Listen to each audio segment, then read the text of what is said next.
The show opens in London in the year 2099 with a man named Will sitting alone on a park bench. Soon, a young girl named Elita arrives and sits beside him. He asks her what kind of mess she's in now. Elita blames him for getting her into the mess and says she didn't expect him to have dangerous friends. She talks about how she tried to save Wilf once, but she failed. She informs him that she's going to save the world, but Wilf believes that it's too late. However, Elita clarifies that she's not talking about this world. The scene then changes to a small town in the US in the year 2032. We meet a young girl named Flynn Fisher who is busy doing chores at home. Later, she brings her blind and sick mother a cup of coffee and her medicine, but when she notices that some pills are missing, she becomes furious. Flynn then storms out to the trailer next to the house to confront her brother Burton. It turns out Burton is a former military member who was injured during his service, which is why he also needs to take painkillers regularly. Flynn accuses him of being selfish and taking their mom's medicine, but Burton is busy playing a video game. He mentions that something important is happening tonight, which can provide them with money for more medicine. He then hands her the headset and asks her to win the level for him. Flynn is enraged that he's trying to dodge her question by distracting her with a toy. However, she finally agrees to play the game for him after some convincing. Following this, Flynn enters the VR experience, and we soon learn that she's a pro at it. She easily beats the bad guys and finds the map they need. Even though many players struggle with this tough level, she has managed to finish it in just 10 minutes. After winning the game, Flynn asks Burton to transfer the money to her account and walks away. In the next scene, she arrives at her workplace, which turns out to be a 3D printing shop. There, her coworker Billy says that she's wasting her talent by working at this place. She asks how much Burton gets paid for playing games, and Flynn responds that it's more than he deserves. Billy then suggests that she could earn even more if she uses his avatar, and hides the fact that she's a girl. However, Flynn claims she's done with that because it's not the real world. That evening, when she returns home, Burton stops her and shares that he received the game from a Colombian company for beta testing. He explains that he got it because he crossed level 100 in another game. However, it wasn't actually him who achieved that, but Flynn. So he asks her for her help once more and reveals that they've been offered a lot of money for the job. Excited by the offer, Flynn agrees and gets ready to play the game. This better not be Lord of Ring Gollum. Shortly after, the game begins, and it transports Flynn to London in the year 2099. She shows up as Burton's avatar and rides a motorcycle through the city streets. She quickly notices that this simulation is unlike any game she's ever played before. Despite the many strange and alien-looking robots around, the virtual reality of this sim feels incredibly real. Suddenly, a female voice speaks to her, welcoming her to the game. The voice then guides her to Buckingham Palace and instructs her to enter the building. Inside the palace, a company named Research Institute is hosting a party. The voice in the game instructs Flynn to approach a woman named Mariel and convince her to take her home. Following the instructions, Flynn starts flirting with Mariel and successfully seduces her. They then leave the party together and start making out in the car. Making out with your brother? No, making out as your brother.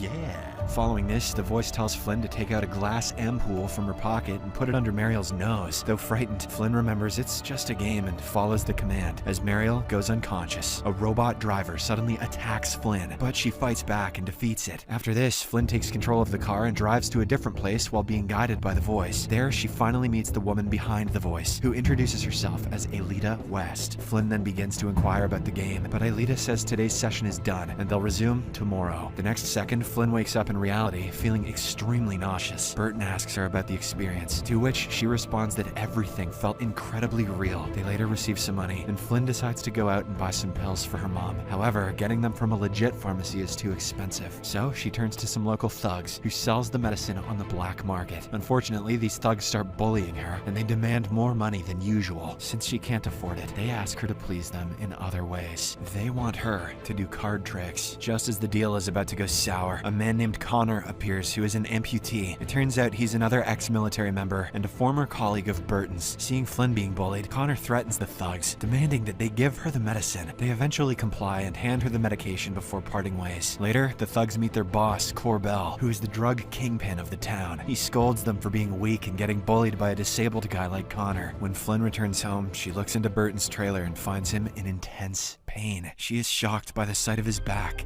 which is covered in glowing spots and pulsating veins. It is revealed that he has suffered injuries due to the cybernetic implants that he was given during his time in the US military. The following morning, while Flynn is tending to her mother, she learns that Burton hasn't been stealing the pills. Instead, he's been giving their mom his own share of pills so that she can cope with her pain. Hearing this, Flynn goes to see her brother and apologizes for accusing him all this time. The two talk for a little while before she enters the simulation once more. Shockingly, she wakes up on an operating table and sees an eyeball in a jar nearby. Elita then commands some surgeons agents to remove one of Flynn's eyes and replace it with the one in the jar. It becomes clear that this eyeball belonged to Mariel, whom she had kidnapped during her previous simulation. After the surgery is complete, Flynn wakes up in a car with Aelita. They soon arrive at a building where Flynn is granted access to a restricted room, but before they can proceed, a man named Daniel appears out of nowhere and starts attacking them. He pins Flynn to the ground and handcuffs her. He then takes out a sonic gun and tries to force Aelita to reveal her companions, but she refuses. Moments later, Flynn manages to free herself and attempts to fight back, but Daniel succeeds in degloving her hand. She shockingly discovers a robotic skeleton beneath the human-like hand. Seeing this, Aelita seizes the opportunity and quickly flees from the scene. Daniel then warns Flynn about the serious, real-world consequences of her actions before ultimately killing her character in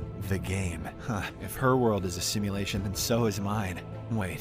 Oh god. Suddenly, Flynn wakes up in reality and begins to vomit. She swears that she will never play this game again. After the traumatic incident, she spends the entire day lying on her bed, lost in deep thought. The next morning, the Colombian company that sent the video game contacts her on her phone. We see a man named Wilf, whom we saw in the opening scene. He warns Flynn that she is in imminent danger, with a $9 million bounty placed on her head on the dark web. He claims that he can only help her if she logs back into the game. Irritated by his story, she hangs up the call. That evening, Burton is hanging out with his ex-military boys when Flynn arrives and shares what Wilf told her. However, Burton laughs it off and says he'll contact the Colombian company tomorrow and tell them to screw off. After Flynn leaves, Burton's friends convince him to take the threat seriously, claiming that they have heard of similar incidents before. They then use their drones to scan the nearby area. To their horror, they discover that many armed mercenaries are approaching the house. On the other hand, we see Daniel, who is with his boss, Charisse Newland. Charisse is revealed to be a powerful woman and the head of the research institute. She reprimands Daniel for his recklessness in letting Aelita escape, and he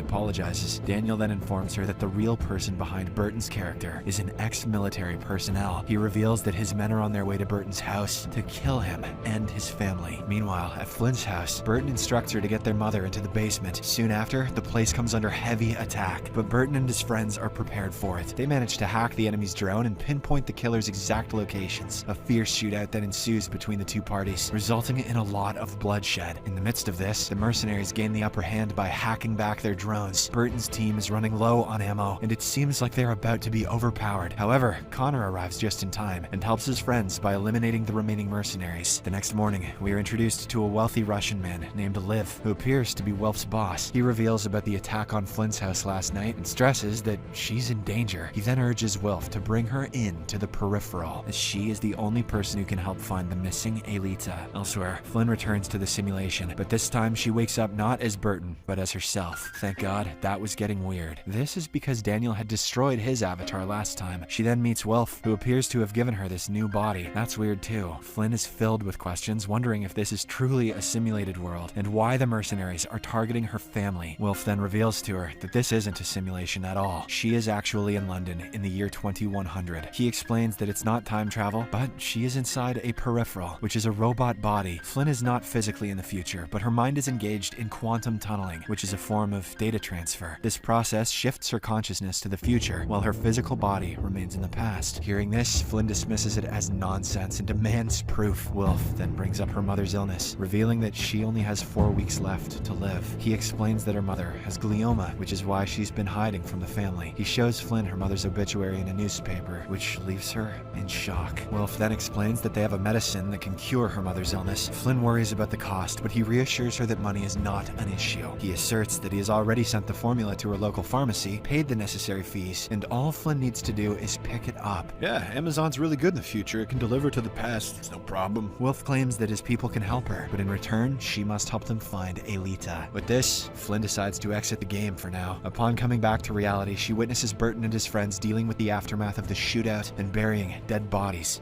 Slackers. She then heads to the town to pick up her mother's new medication sent by Wilf. When she returns home, she asks her mother about her illness. The latter honestly admits that she has glioma and doesn't have much time left. She apologizes for keeping the seriousness of her illness a secret, but claims she only did it to protect her children. This devastates Flynn, but she is hopeful that the medicine will be able to cure her mother. After some time, she talks with Burton and reveals the truth about the game's reality. She also informs him about their mother's illness and the medicine given by Wilf. Upon hearing this, Burton becomes furious and insists that they can't trust Wilf. He urges Flynn not to use the medicine, but she admits that she already has. I trust Future Man. He has a future plan. The siblings then get into a heated argument, and Burton insists that he should log into the game instead. However, Flynn opposes the idea and asserts that she will fix this situation. Later, she logs into the simulation and meets Wilf once more. He takes her to a gathering and introduces her to the other members of his team. Flynn observes extinct animals brought back to life, moving tattoos, and various other future technologies. However, she is unimpressed and demands to know what is happening and why people are after her family. She questions the group about their pursuit of Aelita, and they reveal that Aelita used to work for the Research Institute and has access to the past world. Without her, they have no connection to their past society, so she is very crucial to them. Flynn then inquires about the medicine they sent her and whether it really works. Everyone falls silent until a man steps forward and admits that the drug has only a 57% success rate. Hearing this, Flynn becomes furious, and she declares that she won't cooperate with them unless they help her and her family. Returning to her world, Flynn informs Burton about everything and reveals that the people from the future are going to help them, starting by giving them $250,000. Since they can't directly deposit it into their account, the funds will arrive in unsuspicious ways. That evening, at the bar, Burton's cousin unexpectedly wins the lottery, and the siblings realize it must be the doing of future people, or it was a coincidence, and the future people just got very lucky. As they celebrate this happy moment, the drug lord, Corbell, keeps on staring at them. The siblings notice him and are visibly annoyed. That evening, we see Corbell playing a VR game and enjoying the company of a beautiful woman. His moment is interrupted by the unexpected arrival of Daniel. The latter gets straight to the point and offers him $10 million to kill Flynn and Burton. However, Corbell thinks it's a sick joke and immediately leaves the game. Later, he is in bed with his wife when he suddenly receives a message that $2.5 million have been deposited into his bank account. This shocks Corbell, and he realizes that the man in the game wasn't kidding. Around midnight, Flynn wakes up to the sounds of noises downstairs. She fears that the mercenaries have once again come to hunt them down, but to Flynn's relief, it turns out to be her mother in the kitchen. The old woman explains that she was feeling hungry and went to get some food. Then she shockingly reveals that she can see again. Burton also arrives at the same time, and both the siblings cry tears of joy, realizing that the medicine worked and their mother's eyesight has returned. The following day, Flynn logs back into the game and meets the group again. She recounts exactly what happened the first night she entered the game. Wilf explains to her that Mariel was an assistant security manager at the Research Institute, and Aelita likely took her eye to gain access to the Institute's facilities. The group then reveals to Flynn that someone from their world has contacted Corbell from her town. This means that Corbell has been paid to get rid of her and her family. Taken aback, Flynn requests an hour to inform her brother of the news and immediately returns home. In the next scene, Wilf is sitting in his car while gazing at a house. We then see a flashback of the time when he and Aelita were adopted by their parents. Initially, the couple only wanted to adopt Aelita, but she refused to go without Wilf, who was then known as Wolfgang. After agreeing to change his name to Wilfred, the couple adopted him as well. They're afraid of wolves, you see, and prefer names that rhyme with Dilf. In the present, Wilf pays a visit to his adoptive mother to inquire about Aelita's whereabouts. However, after a lengthy conversation, all he manages to learn is that she is supposedly living in a place where snow last fell in London. Meanwhile, Flynn informs her brother about Corbell being paid to eliminate them. Burton is furious and declares that he will kill the drug lord first, but Flynn insists on finding a peaceful solution. Later, Burton goes to meet Corbell and sits down to have a talk with him. He offers him $200K a week to stay away from his family. Corbell asks what mess he has gotten into, but he dismisses it as none of his concern. Initially, Corbell doesn't seem threatened or convinced by the offer. However, the situation changes when Connor shoots his glass with a sniper rifle from a distance. Startled, Corbell shakes hands with Burton and accepts the money. That was scary as shit. I'll do whatever you want. Elsewhere, Flynn is back in the game, where Wilf tells her about Aelita's clue regarding the place where snow last fell in London. Flynn suggests that Snow could be a person's name. Suddenly, Wilf remembers a doctor named John Snow, A 19th century English physician who was one of Aelita's childhood inspirations. With this potential lead, they quickly search for information on Dr. Snow and discover the address where he died. It appears to be north of the wall. Not long after, the two arrive at the address and discover that it is an abandoned facility. Flynn recalls that this is the same place where she underwent her eye surgery. As they explore the area, they realize Aelita must have left the place in a hurry. They also find the two deactivated surgeons who had operated on Flynn's eyes. During their search for clues, Daniel suddenly appears with robot assassins. Flynn is attacked by a powerful sonic gun again, which almost makes her collapse even in the real world. Thankfully, Wilf fights back intensely and manages to counterattack. After a tough battle, Flynn successfully subdues Daniel and asks why he's so determined to kill her. In response, he claims that Charisse won't stop chasing her because she took something from the Research Institute. But before he can explain further, a fallen robot suddenly stands up and kills him. It's then revealed that Charisse is controlling the robot remotely, and now she has killed